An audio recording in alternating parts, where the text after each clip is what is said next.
friends, welcome to story time. Our next book today is called The Giant Leaf.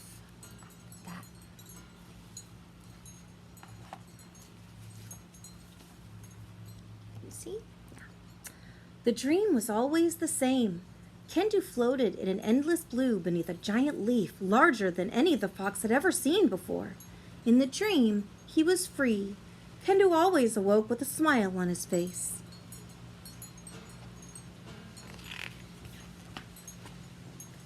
But the smile did not last long.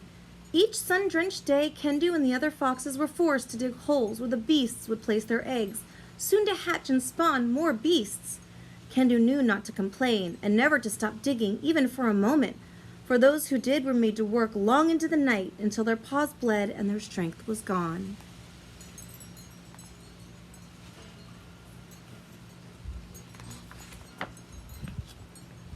Long ago, the foxes had come to the beasts for protection. There was word that a forever hungry monster lurked out there who devoured any animal unlucky enough to cross its path. But what good is a safe life, Kendu wondered, if it's spent in slavery? Every moment of every day he thought of breaking free. One afternoon, after gorging themselves on a lunchtime feast, the beasts fell asleep into a deep sleep. Kendu knew he must act quickly.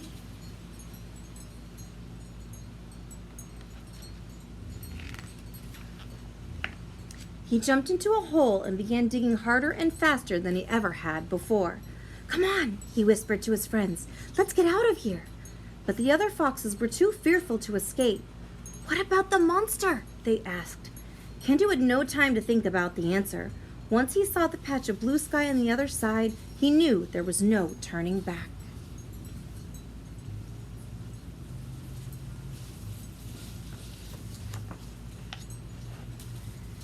Kendu ran until day became night. When he stopped to rest, he suddenly felt alone and afraid. Then, on a mountain peak surrounded by fog, Kendu spotted a gazelle. He was startled by the strange, still animal until the gazelle turned her head. Silhouetted against the full moon, the gazelle's horns formed a familiar shape. Kendu knew at once what he must do: find the giant leaf from his dream. With the eyes of the gazelle still upon him, Kendu settled down on the soft grass.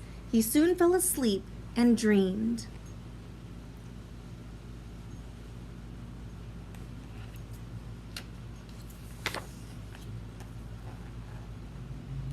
There's the fox sleeping in the grass, the big moon overhead, and the gazelle watching over.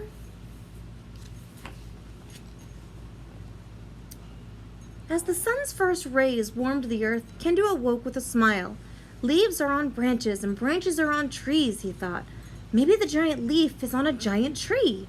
He headed straight for the forest.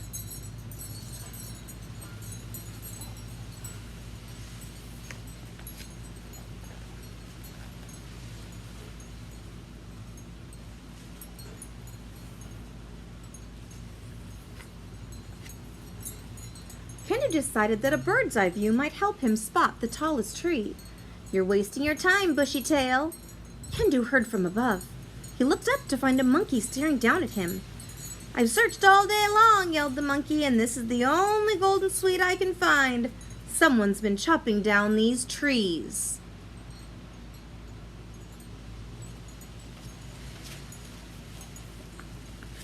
Kendu told the monkey, whose name was Yistak, that he was searching not for fruit, but for a leaf the size of a small valley. "Where did you see this giant leaf?" the monkey asked. "In my dreams," Kendu replied.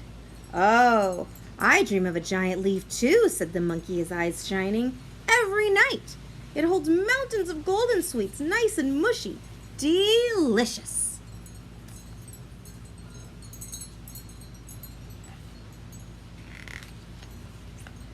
"So where do I find this leaf?" Kendu asked the monkey. "I've never seen one that big around here," Yistak said. Then he added, "I guess it could be in the wilds, the deepest part of the forest, but you don't want to go there. That's where the animal eater lives. They say his rib cage is the size of a mountain."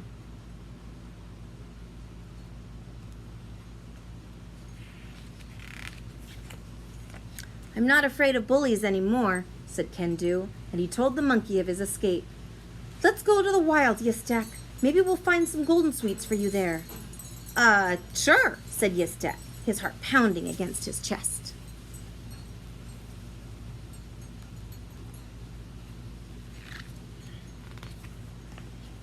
Two moons came and went as Kendu and Yistak walked the vast forest. Yistak stopped talking only when he slept. Kendu made most of the decisions, knowing which trail might provide the most shade or when night would fall.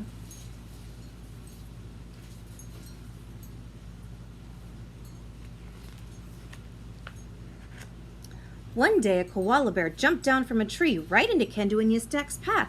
"Please help me," she cried. "My Gula is gone. I think the animal eater has him." The koala's name was Adelia. She told of how her mate had gone searching for food and never returned. "Every day more animals go missing," she said. "And look at all the tree stumps. Pretty soon we'll have no place to live."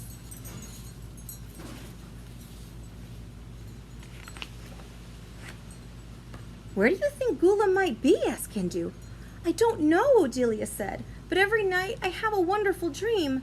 Gula and I are in the wilds together again and very happy, and in the dream is a giant leaf." "Let's go to the wilds," said Kendu. "The animal eater must be stopped. No one should live in fear." He turned to Adelia. "We'll find him and return Gula to you." "Or," suggested Yistak, "we could find some other larger animals to do the job, maybe?" "Don't worry, Yistak. The two of us can handle anything," said Kendu. "Three of us," said Adelia, drying her tears. "I'm coming with you." They're going to find out what's happening to all the missing animals. Just as Kendu, Yistak, and Adelia set foot in the wild, a brilliant light pierced the sky, then a rumble. There before them was a sight they would not soon forget: the animal eater. "There are animals inside," Yistak yelled. "Yes," said Kendu, "and they're alive." "Maybe Gula is in there," said Adelia with a trace of hope in her voice. No one moved. Fear kept all three in their tracks. Another flash of light. In that instant, Kendu and his friends saw the gazelle at the mouth of the animal eater. She looked directly at them, but when the next flash came, she was gone.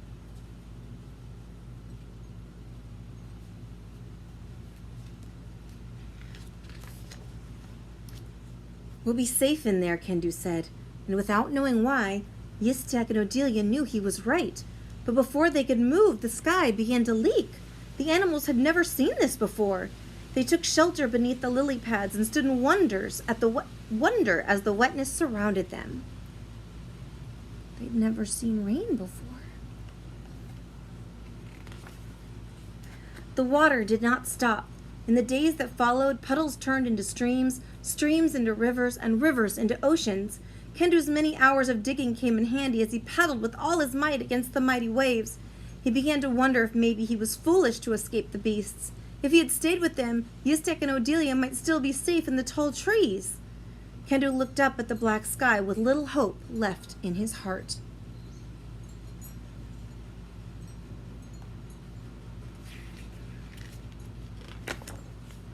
Suddenly, a strong wind rescued them from the water and carried them high into the air with the grace and gentleness of a butterfly. As they floated downward, they saw their only chance of surviving the storm: the animal eater.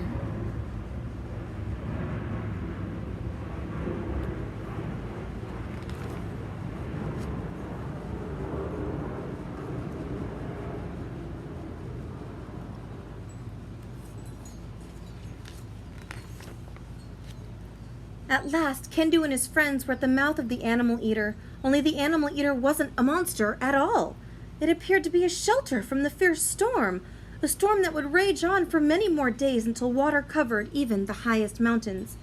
Kendu entered the shelter, and there before his eyes was the most amazing sight he had ever seen.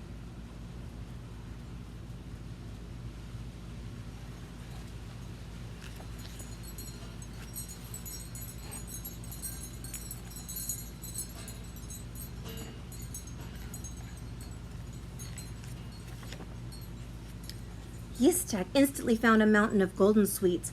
I'm going to be happy here, he said. And then he saw a sweet monkey who smiled at him. Very happy.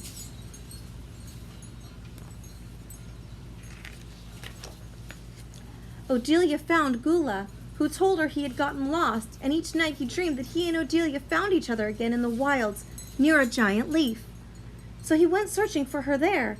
When the sky began to leak, he entered this place made of trees.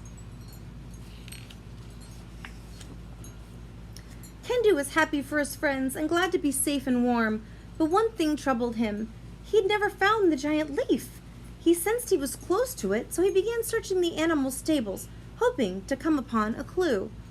What he found instead amazed and baffled him. His very own name, carved in wood. Who had done this? Kendu wondered. Who knew my name? Here it says, Kendu.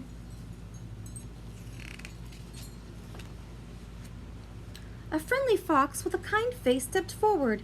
It seems someone was expecting us, she said.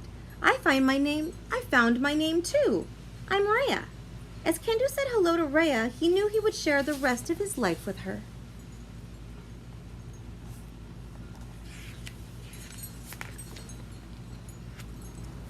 Kendu told Rhea of his life under the beast's rule and of his dreams of the giant leaf. She too had these dreams. They were what brought her here. Many days came and went, but Kendu still had not found the giant leaf. Then one day, the voice of a two-legged creature rang out. We've reached land, my friends. Time to see your new home. Come on, Rhea said as she ran away, and Kendu chased after her. They leaped into a sea of endless blue that was strangely familiar to Kendu, and that's when it struck him. He had found the giant leaf at last, and he was free.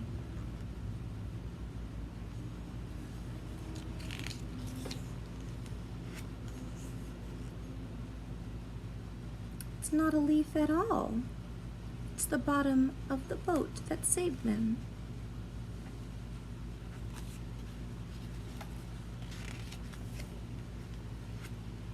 The end.